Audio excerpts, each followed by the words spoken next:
Hello. मैं हर्षित गुप्ता और आप देख रहे हैं हमारा यूट्यूब चैनल हर्षित फिजिक्स। फिजिक्स के कॉन्सेप्ट को बहुत ही सिंपल, इजली और डेप्थ में समझने के लिए हमारे यूट्यूब चैनल हर्षित फिजिक्स को सब्सक्राइब करें और शेयर करें। जिन्हें इंग्लिश की कोई प्रॉब्लम आ रही हो, वे डिस्क्रिप्शन में दिए गए नंबर पर व्हाट्सएप करके लेक्चर में यूज हुए इंग्लिश के मेन मेन वर्ड्स की हिंदी और हिंदी के नोट्स भी ले सकते हैं। तो ऑप्टिक्स की सीरीज में पिछले लेक्चर में हमने बात की थी कि लाइट क्या होती है। लाइट का एक हिस्टोरिकल ओवरव्यू की बात करी थी कि किस तरह से लाइट को एक्सप्लेन करने के लिए कौन कौन से प्रिंसिपल आए। ठीक है, आज हम थोड़ा सा और इसी की बात करेंगे लाइट एक्चुअली में होती क्या है। तो लाइट के अगर बारे में बात करें तो लाइट क्या होती है। तो लाइट बेसिकली एक रेडिएशन एनर्जी है। रेडिएशन एनर्जी, ठीक है। अब ये पहले तो एनर्जी क्या होती है यही बात करें। तो एनर्जी का मतलब है कि वर्क को करने की capacity, capacity to do work, है ना। किसी भी वर्क को करने के लिए हमें एनर्जी की जरूरत पड़ती है। जैसे हम लोग कोई काम करना है तो हमारी बॉडी में क्या होना चाहिए, एनर्जी होनी चाहिए। वो हमें मिलती है, अपने खाना खाते हैं हम लोग, एनर्जी मिलती है। किसी मशीन से अगर कोई काम कराना है, जैसे मान लो कोई गाड़ी है, पंखा है, इससे कोई काम कराना है, इसको चलवाना है, तो उसके लिए भी हमें उसको क्या क्या चाहिए, एनर्जी देनी पड़ेगी। जैसे पंखे को चलाने के लिए हम इलेक्ट्रिकल एनर्जी देते हैं, गाड़ी को चलाने के लिए हम पेट्रोल या डीजल की जो केमिकल एनर्जी है वो मिलती है उसके। तो कुल मिला के किसी एनर्जी के द्वारा हम कोई वर्क कर सकते हैं, है ना। तो लाइट से भी हम इनडायरेक्टली वर्क कर सकते हैं। लाइट भी एक एनर्जी है और इसके द्वारा भी हम इनडायरेक्टली वर्क कर सकते हैं। लाइट से जैसे सोलर पैनल चार्ज हो जाता है, उससे इलेक्ट्रिसिटी बनती है और उससे हम अपने कई सारे काम कर सकते हैं ना, वर्क कर सकते हैं। तो लाइट एक एनर्जी है और इसके द्वारा भी वर्क किया जा सकता है। इसके बाद लाइट जो है वो एक रेडिएशन एनर्जी है। अब ये रेडिएशन एनर्जी क्या होती है। तो रेडिएशन एनर्जी वो एनर्जी होती है जिसको चलने के लिए किसी मीडियम की जरूरत नहीं पड़ती है। और लाइट को चलने के लिए भी कोई मीडियम नहीं चाहिए, कोई जरूरत नहीं होती है, इसलिए लाइट भी एक रेडिएशन एनर्जी है।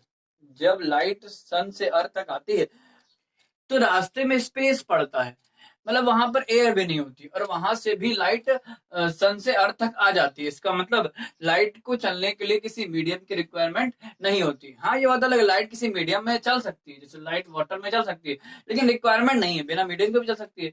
तो इसका मतलब लाइट को चलने के लिए किसी मीडियम की रिक्वायरमेंट नहीं होती, इसलिए लाइट क्या है, एक रेडिएशन एनर्जी। अच्छा, अगली बात, लाइट एक वेव भी है। हम पहले बात कर चुके थे, लाइट एक वेव है। अब ये वेव क्या होती है, जरा इसको एक थोड़ा सा बेसिक बात समझते हैं कि वेव का मतलब क्या होता है। वेव का बेसिक मतलब होता है एनर्जी का आगे बढ़ना, बट मीडियम के पार्टिकल अपनी जगह से ना हटे या मीडियम की जरूरत ही ना पड़े और एनर्जी आगे बढ़ जाए, तो हम उसको वेव बोलते हैं। ठीक है, तो लाइट भी एक वेव है, क्योंकि लाइट भी चलती तो मीडियम, लाइट भी चलती है तो मीडियम के पार्टिकल में कोई इफेक्ट पड़ता नहीं है और ना ही, या फिर मीडियम की जो रिक्वायरमेंट नहीं होती है। लाइट भी क्या है, एक वेव। जैसे जैसे हम लोग कहीं पानी भरा है, उसमें कोई पत्थर का टुकड़ा डालें तो क्या बनता है, उसमें चारों तरफ वेव्स बनती है ना, वो भी क्या है, वेव्स है। जब हम पत्थर को पानी में डालते हैं तो पत्थर की जो काइनेटिक एनर्जी है वो मिलती है पानी के पार्टिकल्स को, और वो एनर्जी चारों तरफ फैलती है। पानी के पार्टिकल्स नहीं फैलते, पानी के पार्टिकल दूर नहीं जाते, वो केवल एनर्जी चारों तरफ फैलती है। इसको बड़े इजीली देख भी सकते हो। जैसे कहीं पानी भरा, आपने कोई पत्थर डाला, तो वो जो वेव्स बनती हैं, तरंगे जो बनती हैं, तो उसी टाइम आप एक कागज का टुकड़ा छोटा सा उसमें डाल दें, तो अब देखोगे कि जब वो वेव उस कागज के टुकड़े से पास होगी तो कागज का जो टुकड़ा है वो केवल ऊपर नीचे ऑसिलेट करेगा, आगे नहीं बढ़ेगा। इसका मतलब जो पानी है वो आगे नहीं बढ़ रहा, पानी के पार्टिकल्स आगे नहीं बढ़ रहा है, क्या आगे बढ़ रहा है, एनर्जी आगे बढ़ रही है। तो वेव का ये बेसिक मतलब है, ठीक है। बाकी ये लाइट भी क्या है, एक वेव है। अब ये वेव जो है मीडियम की रिक्वायरमेंट के बेसिस पर, ये वेव जो है वो बेसिकली दो टाइप की होती है। एक इलेक्ट्रोमैग्नेटिक वेव, इलेक्ट्रोमैग्नेटिक वेव्स, और एक होती है मैकेनिकल वेव्स। इलेक्ट्रोमैग्नेटिक वेव्स वो होती है जिनको चलने के लिए मीडियम की रिक्वायरमेंट नहीं होती, और मैकेनिकल वेव वो होती है जिनको चलने के लिए किसी मीडियम की रिक्वायरमेंट होती है। तो लाइट कौन सी वेव होगी, लाइट एक इलेक्ट्रोमैग्नेटिक वेव होगी, क्योंकि लाइट को चलने के लिए किसी मीडियम की रिक्वायरमेंट नहीं होती है। और जैसे हम लोग की साउंड हो गई, आवाज, ये साउंड कौन सी वेव है, एक मैकेनिकल वेव है। साउंड को चलने के लिए मीडियम की रिक्वायरमेंट होती है। जैसे हम लोग यहाँ बोलते हैं तो यहाँ एयर होती है, हम लोग एक दूसरे की बात सुन सकते हैं, क्योंकि रास्ते में एक मीडियम है वो एयर, अगर एयर ना हो तो हम लोग आपस में बात नहीं कर पाएंगे, है ना। जैसे कोई जो लोग एस्ट्रोनॉट्स होते हैं जो स्पेस में जाते हैं, वो लोग आपस में बात नहीं कर पाते क्योंकि यहाँ एयर नहीं होती है। तो इस जो साउंड है वो कौन सी वेव है, एक मैकेनिकल वेव है, जबकि लाइट क्या है, एक इलेक्ट्रोमैग्नेटिक वेव है। अच्छा, ये जो इलेक्ट्रोमैग्नेटिक वेव्स है ना, ये 7 टाइप की होती है। इलेक्ट्रोमैग्नेटिक वेव्स जो या ईएम वेव्स बोलते हैं इनको शॉर्ट में, ये जो वेव्स हैं ये 7 तरह की होती हैं। कौन कौन सी, गामा रेस पहले, इसके बाद एक्स रेस, इसके बाद अल्ट्रा वायलेट रेस, पराबैंगनी, अल्ट्रा वायलेट, इसके बाद होता है विजिबल दृश्य प्रकाश, इसके बाद होता है इंफ्रारेड, इसके बाद होता है माइक्रोवेव, और लास्ट होता है रेडियो वेव। ये 7 तरह की इलेक्ट्रोमैग्नेटिक वेव्स होती हैं, ठीक है। इसमें से ये जो ऑर्डर है, मतलब अगर हम आगे जाएंगे तो ये एनर्जी का डिक्रीजिंग ऑर्डर है, एनर्जी कम होती जाती है। जो विजिबल है यही वो लाइट है जिसकी हम लोग बात कर रहे हैं, यही वो इलेक्ट्रोमैग्नेटिक वेव्स है ना। मतलब इस 7 टाइप में जो विजिबल वाला टाइप है यही क्या है, लाइट है। और ये भी ये 7 कलर से मिलकर बना होता है, पढ़ा होगा आप लोगों ने, विबग्योर, विबग्योर। ये violet, indigo, blue, green, yellow, orange और रेड, है ना। अल्ट्रा वायलेट से कम एनर्जी होती है वायलेट की, और कम होती है इंडिगो की, और कम ब्लू की, और कम ग्रीन की, इस तरह से सबसे कम एनर्जी होती है रेड की। रेड से भी कम एनर्जी होती है इंफ्रा रेड की। तो ये लाइट में 7 कलर होते हैं विबग्योर, ठीक है। तो ये लाइट क्या है, एक इलेक्ट्रोमैग्नेटिक वेव है, ठीक है। अब अब जरा बात कर ली लाइट का मेन फंक्शन क्या है ना, हम लोग की डेली लाइफ में लाइट का मेन काम क्या है। लाइट के वैसे तो बहुत सारे काम है, लेकिन अपने डेली लाइफ में लाइट का मेन काम क्या है। अपने डेली लाइफ में लाइट का मेन काम सबको पता है, देखना, है ना। चीजों को हम देख सकते हैं, जो नेचर में चीजें हैं, ऑब्जेक्ट्स हैं, उनको हम देख सकते हैं लाइट के द्वारा। तो कोई ऑब्जेक्ट हमें किस तरह से दिखाई पड़ता है ना। तो जब लाइट किसी ऑब्जेक्ट से टकराकर या रिफ्लेक्ट होकर हमारे आंखों पर पड़ती है, तब हमें वो ऑब्जेक्ट दिखाई पड़ता है, ठीक है। अगर किसी लाइट सोर्स से डायरेक्ट लाइट हमारी आंख पर पड़ जाए तो हमें कुछ नहीं दिखाई पड़ेगा, है ना। लाइट पहले किसी सोर्स से निकलती है और फिर जाती है किसी ऑब्जेक्ट पर, और फिर वहां से रिफ्लेक्ट होती है और फिर हम लोग की आंखों पर आती है। जैसे हमें सामने दीवार दिख रही है, तो ये जो दीवार दिख रही है तो एलईडी लगी, इस एलईडी से लाइट जा रही है दीवार में, वहां से रिफ्लेक्ट होकर हमारी आंख पर आ रही है, तब हमें ये दीवार दिख पा रही है ना। अगर ये एलईडी से लाइट सीधे आंख पे आ जाए, मतलब और कहीं ना जाए, रिफ्लेक्ट होके ना आए, तो हमें कोई चीज नहीं दिखाई पड़ेगी। जैसे कभी हम लोगों ने ध्यान दिया हो कि मान लो अगर हम किसी रोड में जा रहे हैं और रात के टाइम, और बिल्कुल अंधेरा है रोड में, मतलब जो स्ट्रीट लाइटें लगी होती हैं वो भी नहीं लगी, या बंद है, बिल्कुल अंधेरा है, और सामने से गाड़ी से, सामने से कोई एक दूसरी मोटरसाइकिल आ रही है, ठीक है, और उस गाड़ी की हेडलाइट अगर हम लोग की आंख में पड़ जाए सीधे, तो क्या हमें कुछ दिखाई पड़ेगा क्या, नहीं दिखाई पड़ेगा, है ना। कुछ नहीं दिखाई पड़ता, हम लोग देखते हैं ऐसा। हाँ, मान लो भाई सामने वाली गाड़ी का हैंडल थोड़ा सा मुड़ गया, उसकी हेडलाइट में किनारे दीवार है, उस दीवार से रिफ्लेक्ट होकर लाइट तब हमारी आंख पे आई, तब हम लोग को क्या दिखेगा, तो दीवार दिखेगी, है ना, ना कि वो मोटरसाइकिल दिखेगा, कि मोटरसाइकिल नहीं दिखेगी, दीवार दिखेगी। जिस ऑब्जेक्ट से लाइट रिफ्लेक्ट होती है वो ऑब्जेक्ट हमें दिखता है, ठीक है। इस तरह से किसी ऑब्जेक्ट से जब लाइट जो है वो हमारे आंखों में पड़ती है, तो हमें वो ऑब्जेक्ट दिख जाता है, ठीक है। अब ये दिखता कैसे, आंख में ऐसा क्या होता है, इसकी थोड़ा सा बात कर लें। एक्चुअली आंख के अंदर एक पार्ट होता है रेटिना, और रेटिना की सरफेस के हर एक पॉइंट पर ऑप्टिकल सेल्स पाई जाती है, ऑप्टिकल सेल्स, ठीक है। ये सेल करते क्या है, ये सेल लाइट को इलेक्ट्रिकल सिग्नल में कन्वर्ट कर देती है, बिल्कुल वैसे ही जैसे एक सोलर सेल काम करता है। सोलर सेल क्या करता है, जैसे सोलर सेल पर लाइट पड़ती है तो वो क्या बनाता है, एक इलेक्ट्रिकल सिग्नल। बिल्कुल इसी तरह ये जो रेटिना की ऑप्टिकल सेल्स होती हैं, ये लाइट सिग्नल को इलेक्ट्रिकल सिग्नल में कन्वर्ट कर देती है, और ये इलेक्ट्रिकल सिग्नल हम लोग की बॉडी के नर्व्स के थ्रू हम लोग के ब्रेन तक पहुंचते हैं, और जब ये सिग्नल ब्रेन तक पहुंचते हैं तो ब्रेन में वाइब्रेशंस होते हैं, सेंसेशंस होते हैं, तब हमें कोई चीज दिखती है। एक्चुअली मेरा हम लोग का ब्रेन करता क्या है कि हम लोग का ब्रेन हर तरह के सिग्नल्स को लर्न कर लेता है, अपनी मेमोरी में स्टोर कर लेता है आगे के लिए इसके, और फिर जब हमारे सामने वो ऑब्जेक्ट कभी दोबारा आता है तो हमारा ब्रेन उसको तुरंत सर्च करता है कि हाँ इसको क्या बोलते हैं, तब हम ये बता पाते हैं कि ये इसका नाम ये, ठीक है, जैसे हमने बोला कि घड़ी है, कुर्सी है, मेज है, ये हम लोग के ब्रेन ने इसको बोला, हम लोग के ब्रेन ने इस तरह की इंफॉर्मेशन कभी गई होगी तो उसको बताया गया होगा कभी कि हाँ इसको कुर्सी बोलते हैं, तो इसलिए बोला। अगर हमें कोई अभी भी मान लो कोई एक हमारे सामने एक नया ऑब्जेक्ट आ जाए जो हमने कभी नहीं देखा हो, तो क्या हम उसका नाम बता पाएंगे? नहीं, है ना।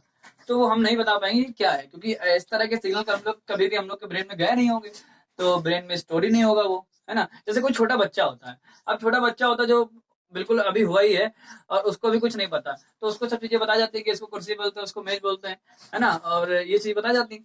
अब उसको एक बार बता दी, उसने अपने ब्रेन में स्टोर कर लिया, अब वो चीज दोबारा उसके सामने आएगी तो वो क्या करेगा कि वो अपने सर्च करेगा और सर्च करेगा और तुरंत बोलेगा हाँ ये है ना। ये बिल्कुल वैसे ही है, मान लीजिए जैसे कंप्यूटर होता है, कंप्यूटर में बहुत सारा डेटा स्टोर होता है और हम लोग उसको सर्च करते हैं तो वो तुरंत आ जाता है ना। बिल्कुल ऐसे ही हम लोग का ब्रेन भी अपने में डेटा को स्टोर करता जाता है और फिर जरूरत पड़ने पर तुरंत सर्च कर देता है ना।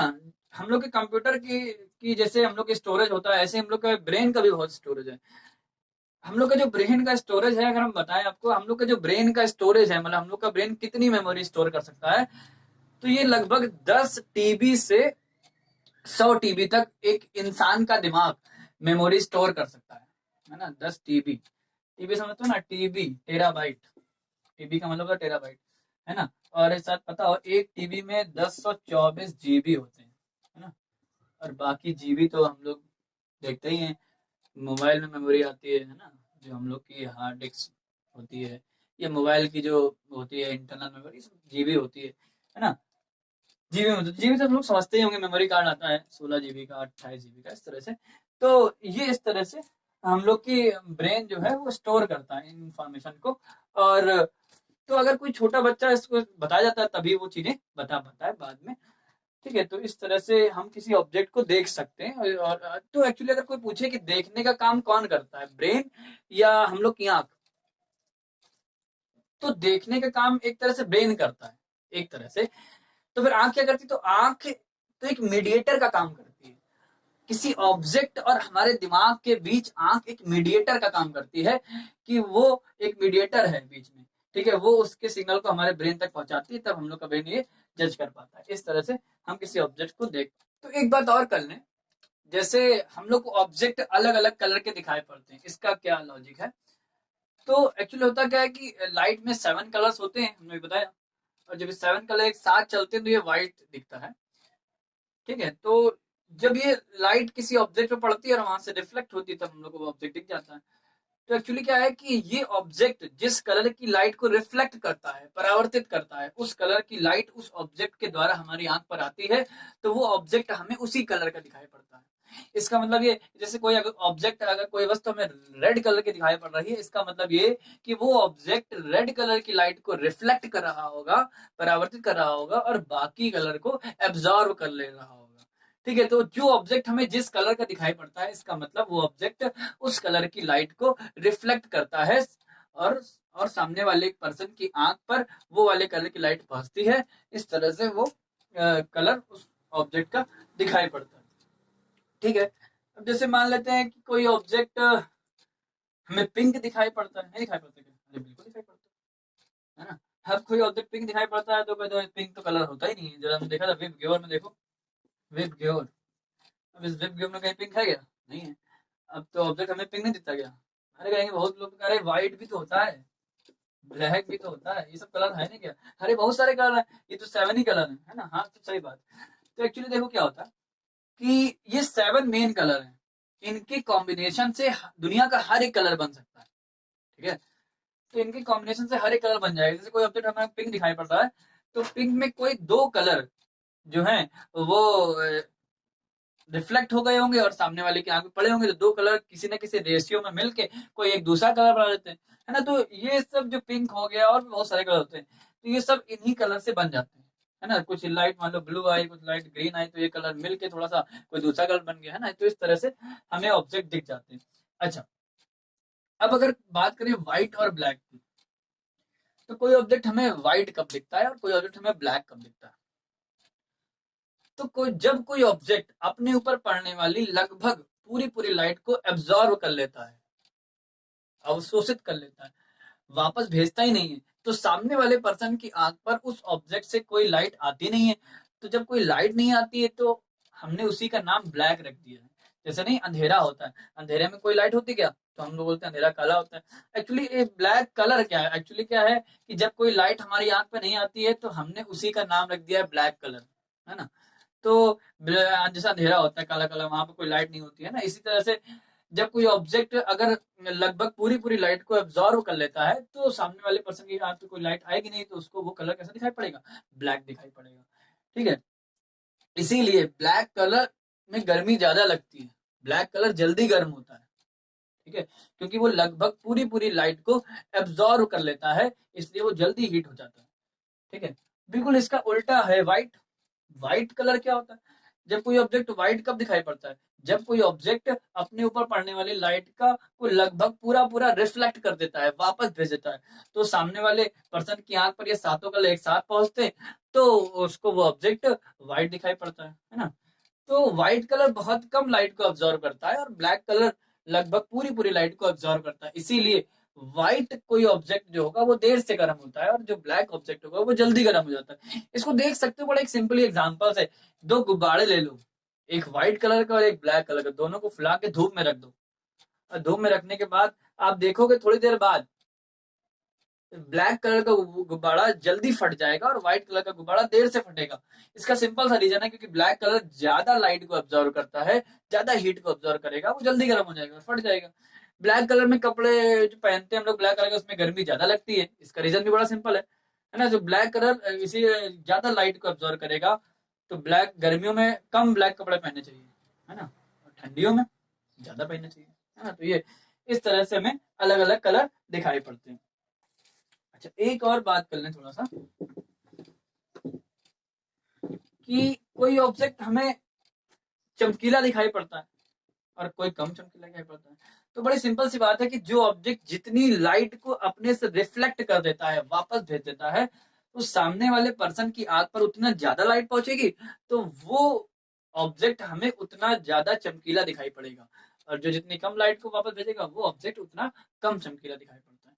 तो जो भी सरफेस चिकनी ज्यादा होती है, स्मूथ सरफेस होती है, उनसे लाइट का बहुत ज्यादा रिफ्लेक्शन होता है, परावर्तन होता है, इसलिए वो सरफेस हमें चमकदार दिखाई पड़ती है ना। तो ये सब लाइट का थोड़ा सा इंट्रोडक्शन था। अगले लेक्चर में हम बात करेंगे लाइट की कुछ प्रॉपर्टीज की और आगे लाइट का रिफ्लेक्शन जो बात करेंगे। ठीक है, थैंक यू।